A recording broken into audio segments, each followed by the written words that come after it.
کچھ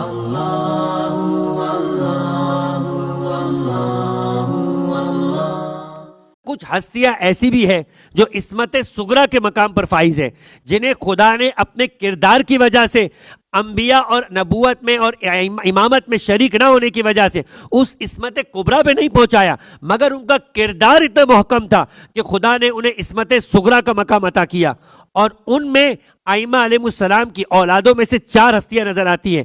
ایک جناب زینب کبریٰ کہ جو عقیلہ بنی ہاشم ہے، کہ جن کے بارے میں چوتھے امام کا یہ کہنا ہے انتی عالمۃ غیر معلمہ مفہمۃ غیر مفہمہ، کہ آپ وہ عالمہ ہیں کہ جسے اس دنیا میں کسی نے تعلیم نہیں دیا، اور وہ فہم و فراست رکھنے والی ہے کہ جسے اس دنیا میں کسی نے فہم و فراست عطا نہیں کیا۔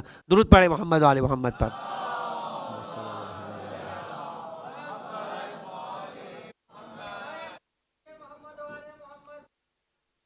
اللہم صلی علی محمد و آل محمد۔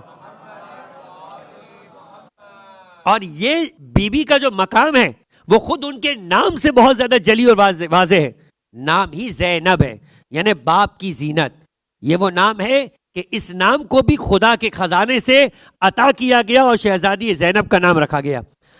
اور اس کے بعد اگلی ہستی وہ شخصیت ہے کہ اگر شہزادی زینب کے یہاں پر امام حسن اور امام حسین کو چھوڑ کر 18 بھائیوں میں 16 بھائیوں میں کوئی نہ ہوتا، ایک یہی بھائی ہوتا تو جناب زینب کے لیے بھائی ہونے کے اعتبار سے کافی تھا، اور وہ ہے جناب عباس ابن علی ابن ابی طالب علیہ افضل الصلاۃ والسلام۔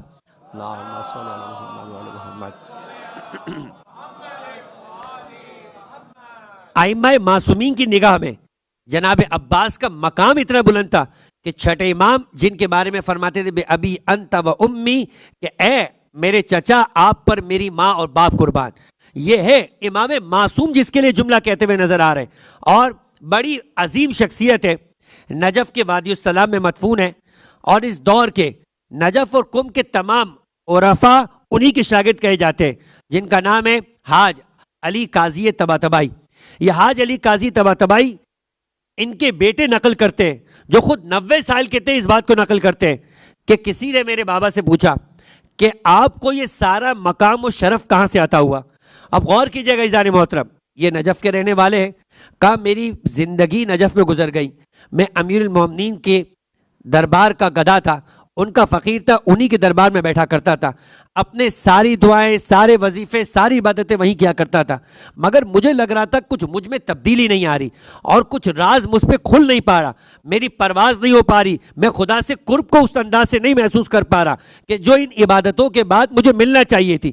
تو کہا کہ میں ہر شب جمعہ زیارت امام حسین کے لیے کربلا جایا کرتا تھا، اور علماء کا طریقہ کار ہے کہ وہ پہلے مولا عباس علیہ السلام کے روزے پر حاضر ہوتے ہیں، گویا ان سے اجازت لے کر پھر جاتے امام حسین علیہ السلام کے روزے کی جانب۔ کہا میں حضرت عباس کے روزے کے دروازے پہ کھڑا تھا، اس نے دخول پڑھ رہا تھا، اور اب زیارت پڑھنا چاہتا تھا کہ میں نے ایک مجذوب کو دیکھا کہ جس کو اس کے ماں باپ شفا حاصل کرنے کے لیے مولا عباس کے روزے پر چھوڑ کر چلے گئے تھے۔ کہا میں نے کچھ دیر بعد ایک آواز سنی، آواز یہ کہ کیوں نہیں عباس ابن علی سے متوسل ہوتا ہے۔ جملہ سنیے گا، کیوں نہیں مولا عباس سے متوسل ہوتا ہے؟ تمام اولیاء اور سید الاولیاء کے درمیان واسطہ عباس ابن علی ابن ابی طالب کی شخصیت ہے، جب تک یہاں سے دستخط نہ ہو جائے تب تک کوئی ولی نہیں بنتا، اور کسی کو امیر المومنین ولایت نہیں عطا کیا کرتے۔ درود پڑھے محمد و آل محمد پر۔ اللہم صلی علی محمد و آل محمد۔ کہا میں حیران رہ گیا کہ یہ آواز کہاں سے آ رہی ہے۔ کہا میں نے پیچھے پلٹ کے دیکھا تو وہی مجذوب بچہ نظر آیا، مجھے یقین ہو گیا کہ یہ اس مجذوب بچے کا کلام نہیں ہے، اس کے ذریعے سے غیب سے مجھ تک پیغام پہنچایا گیا ہے۔ اور پھر جب میں نے توسل اختیار کیا تو حاج علی قاضی طباطبائی کا کہنا ہے کہ میرے لیے دروازے کھلتے گئے اور میں خدا سے اپنی قربتوں کے سفر کو طے کرتا گیا۔ درود پڑھے محمد و آل محمد پر۔